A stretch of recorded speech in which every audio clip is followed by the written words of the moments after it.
I wanted to make an NFL draft strategy video based on positional scarcity and positional success to get as many high-grade players as possible. First, I wanted to talk about PFF Game Athleticism Score. It has been developed using player tracker data derived from computer vision technology. It computes from every player on every play, such as speeds, accelerations, and changes of direction, to compute an athleticism score. PFF aggregates the play level metrics and scores them via each metric's season-over-season stability by position. NFL rookie spotlights to consider was tight end Sam Laporta. He scored a 99th percentile.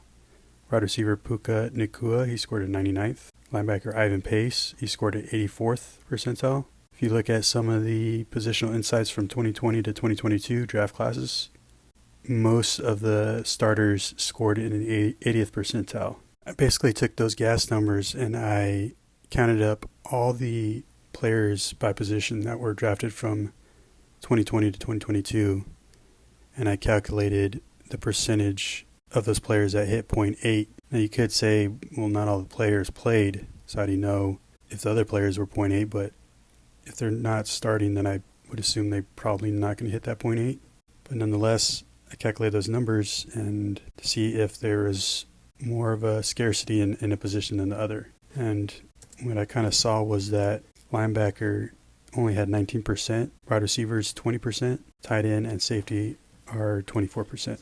Next, I went to NextGenStats and I counted up all the positions that were 75 plus or higher, and I counted up the players that are projected to go in the first round, second round, and see where there's a surplus of players that were graded 75 plus or higher. And that could help determine which position you could probably wait on and still get a 75 plus player in order to maximize that draft to get as many 75 plus players as possible. If you look at the positions that are 75 plus or higher and see where they might be limited, you can see that guard only has 6, edge has 6, defensive tackle has 5, safety has 3, so on and so forth. So if you want to ensure that you get maybe 75 plus player, you might want to go with those position first. So if you consider the Chargers, for example, I think they can upgrade in the defensive tackle and center position. So considering that there are only 5 defensive tackles rated 75 plus or higher, they might want to go defensive tackle in the first round, because there are 2 or 3 projected to go first round, and then maybe go center either second or third round, because there are 3 centers projected to go round 1, 0 round 2, so there might be 1 or 2 available in the third round. If you look at what the stats tell us about drafting positions per round, wide receiver has the highest bust rate in the first round at 58%, and the second round is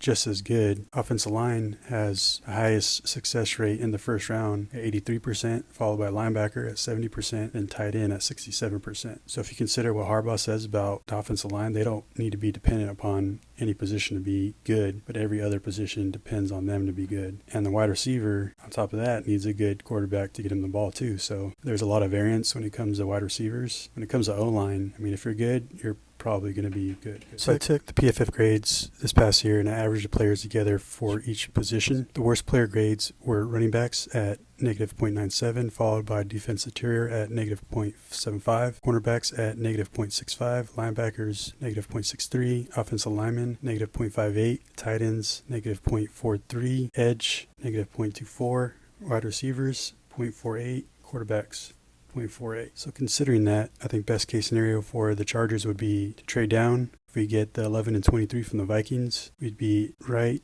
in position to get the top defensive tackle. And then at 23, we'd be right in position to get a good center. If we have to pick at 5, I think considering how Jim Harbaugh wants to play, upgrading the offensive line would still be a good option because 1, Herbert's been hurt the past 2 years, and 2, he wants to run the ball better, and that's been a weakness of ours. If you look at where PFF ranked us, we were considered the 16th best offensive line in the NFL, and that was with Corey Linsley. Now, Corey Linsley is likely to retire, so probably in dire need of a good center and probably want to upgrade the line a little bit more as well. I looked at some of the Super Bowl teams as well as some of the playoff teams, try to see if there's like a prototype where maybe Pro Bowlers are in certain positions. And what I found was most of them have a Pro Bowl caliber quarterback, as well as wide receiver or tight end or both, a running back or fullback or both, tackle or center and guard, or tackle, guard, and center. Cornerback, one team had a middle linebacker, inside linebacker, defense tackle, kicker, defense tackle, linebacker, punter, kicker, linebacker, defensive line, defense tackle, linebacker, cornerback,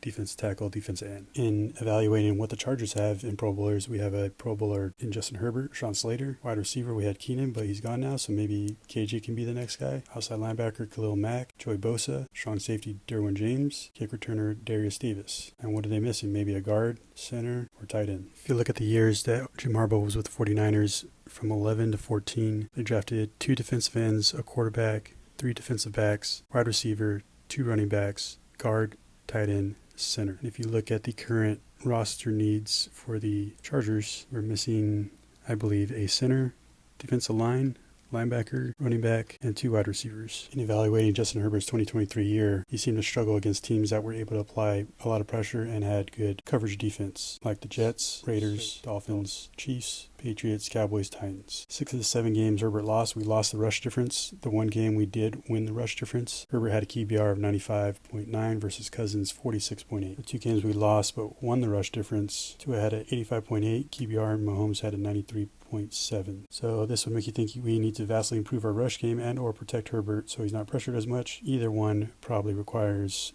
upgrading the offensive line and defensive line. The one exception where Herbert had a good QBR and was pressured more than 14 times was the Packers game where we outrushed him 150 to 100. If you look at the Chargers' home and road opponents this coming year, 2024, most of them don't really have a good rush defense. So more reason to want to be good at rushing the ball.